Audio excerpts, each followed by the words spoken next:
வணக்கம், சாவித்ரி சமையலுக்கு உங்களை வரவேற்கிறேன். இப்போ ஆரோக்கியமான சத்தான கம்பு வச்சு இட்லி பொடி எப்படி செய்யலாங்கிறத பார்க்கலாங்க. இந்த இட்லி பொடி மணமாகவும் சுவையாகவும் இருக்கும். இது நம்ம இட்லி, தோசை, ஆப்பம் இது எல்லாத்துக்குமே தொட்டு சாப்பிட ரொம்ப நல்லா இருக்குங்க. இது எப்படி செய்யலாங்கிறத பார்க்கலாம் வாங்க. இப்போ வீடியோக்குள்ளே போகலாம். ஒரு கப் அளவுக்கு கம்பு எடுத்து வச்சிருக்கேங்க. குப்பை தூசி இல்லாமல் நல்லா சுத்தம் செய்து எடுத்து வச்சிருக்கேன். அரை கப் கடலைப்பருப்பு, அரை கப் உளுந்தம்பருப்பு, 1/4 கப் வெள்ளை எள்ளு, ஒரு கைப்பிடி கருவேப்பிலை,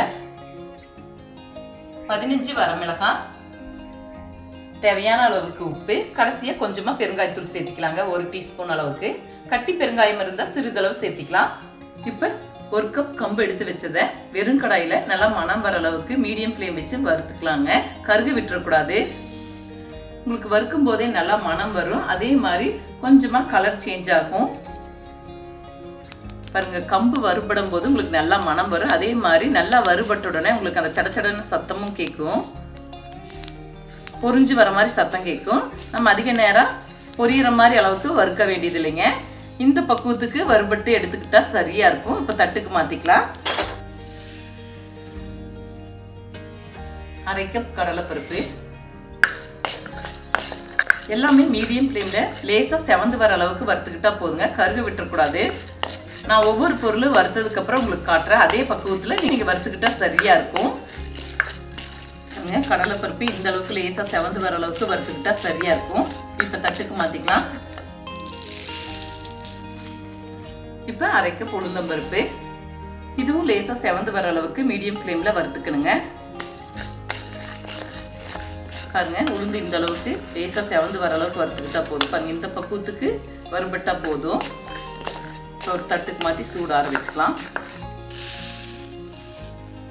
1/4 கப் வெள்ளை எள்ளு. வெள்ளை எள்ளு சீக்கிரமா உங்களுக்கு வறுபட்டுரும். பார்த்து கிட்ட இருந்து பக்குவமா வறுத்து எடுத்துக்கணுங்க.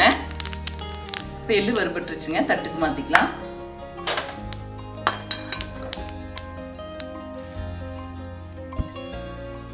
பாருங்க, கொஞ்சமா கருவேப்பிலை, ஒரு கைப்பிடி அளவுக்கு, ரொம்ப நிறைச்சி எடுக்கலைங்க, அளவா எடுத்திருக்கேன்.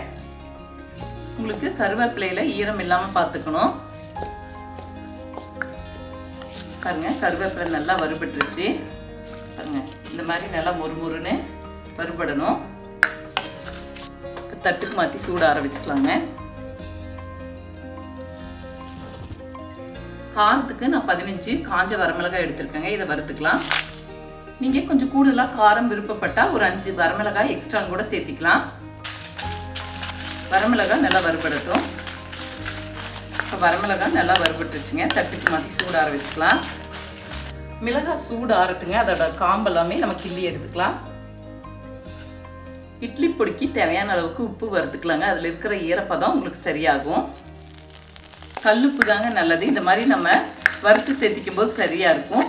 நீங்க புதுசா செய்யறவங்க உப்போட அளவு தெரியலன்னா நீங்க கொஞ்சமா கல்லுப்பை வறுத்து அரைச்சிட்டு பத்தலைன்னா பொடி உப்பு கூட நீங்க சேர்த்திக்கலாம். ஸ்டவ் ஆஃப் செய்துட்டேங்க. உப்பு வறுபட்டுச்சு. இது கூடவே உப்பு கூடவே பெருங்காயத்தூள் ஸ்டவ் ஆஃப் செய்துட்டேங்க. இந்த சூட்லயே நம்ம பெருங்காயத்தூளை சேர்த்து வறுத்துக்கலாம். இதை தட்டுக்கு மாத்திக்கலாங்க. இப்போ வறுத்த பொருள் எல்லாமே சூடாட்டுங்க. மிக்சி ஜார்ல அரைச்சி எடுத்துக்கலாம். இது அளவா இருக்கிறதுனால நான் ட்ரை மிக்சி ஜார்ல அரைச்சி எடுத்துக்கிறேங்க. கூடுதலா இருந்துச்சுன்னா நீங்க மாவு மில்ல போய் இட்லி பொடி அரைச்சிட்டு வந்துடலாம். கொஞ்சம் தருதருப்பா அரைச்சா நல்லா இருக்கும். சூடாரட்டும். சூடாறிடுச்சுங்க. மிளகாவுடைய காம்பை கிள்ளி எடுத்துக்கலாம். இப்போ ட்ரை மிக்சி ஜார்லிங்க ஃபர்ஸ்ட் மிளகாவை தூக்கிட்டு மற்ற பொருளெல்லாம் சேர்த்துட்டு அரைச்சி எடுத்துக்கலாங்க. நீங்க தருதருப்பா அரைச்சி எடுத்துக்கிட்டா கரெக்டா இருக்கும். பாருங்க, இந்த பக்குவத்துக்கு அரைச்சி எடுத்திருக்கேன். நம்ம எல்லாமே ஒரே மாதிரியா அரைச்சிருக்கணுங்க. ரொம்பவும் நைஸா பவுடரா அரைக்காம, ரொம்பவும் தருதருப்பா அரைக்காம, இந்த மாதிரி அரைச்சிக்கும் போது உங்களுக்கு சரியா இருக்கும்.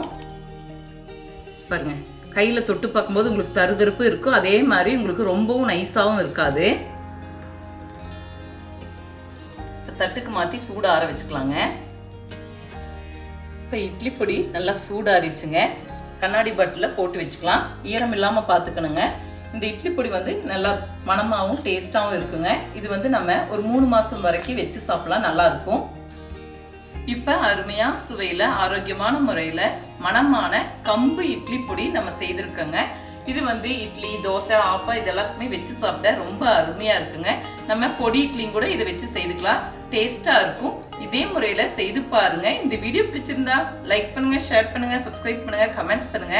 அடுத்த வீடியோல சந்திக்கலாம்.